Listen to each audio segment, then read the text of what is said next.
Public policy industry is what you would call as a sunrise industry. Entire policy industry is just about coming up.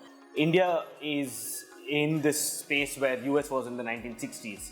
India is the only country that requires corporations to set aside 2% of their pre-tax profit for corporate social responsibility initiatives. You find that most of the big industries who used to run a CSR first now have their own foundations. So what are they in the end? They all have to do with education, health, meeting basic needs of people. So helping them bridge projects and the policy.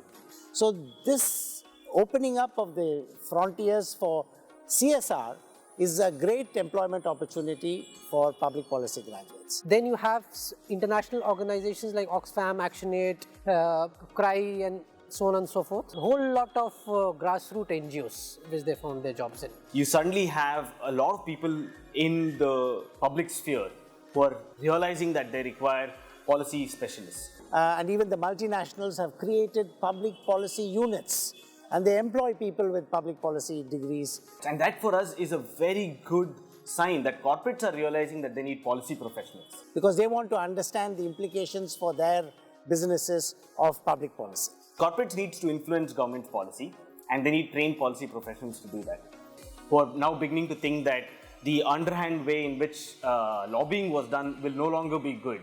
But you would require people who are trained in public affairs, for example. Very important, and the largest catchment area, I would say, is of the state planning units. That's where they find their jobs. These days, there are classes for MLAs. The University of your stature runs a class for MPs. For example, in the Parliament, the committees are very strong. So there will be a committee on women. So research on policies on women, I think most of the committees will come and do, or you can even go and off campus. Nothing prevents you from going and talking to the speaker and say, we have done this research, we want to present it. These are possibilities which exist in the West are suddenly opening up in India. You have politicians who've suddenly realized that they need policy researchers. If they have to be more intelligent in Rajya Sabha and Lok Sabha, and even while proposing policies to their own government.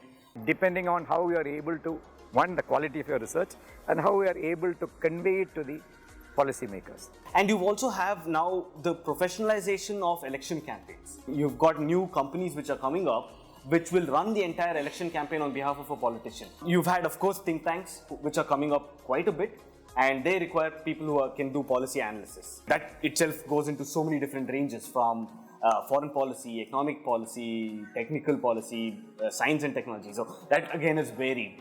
Then there's more work to be done, as was emphasized: research, think tanks, data analysis, making sense of big numbers. All of these skills, there's a great demand for it, and it will grow. Then of course soon it will come in, even for policy making, you will require expert inputs. That is now very limited in India.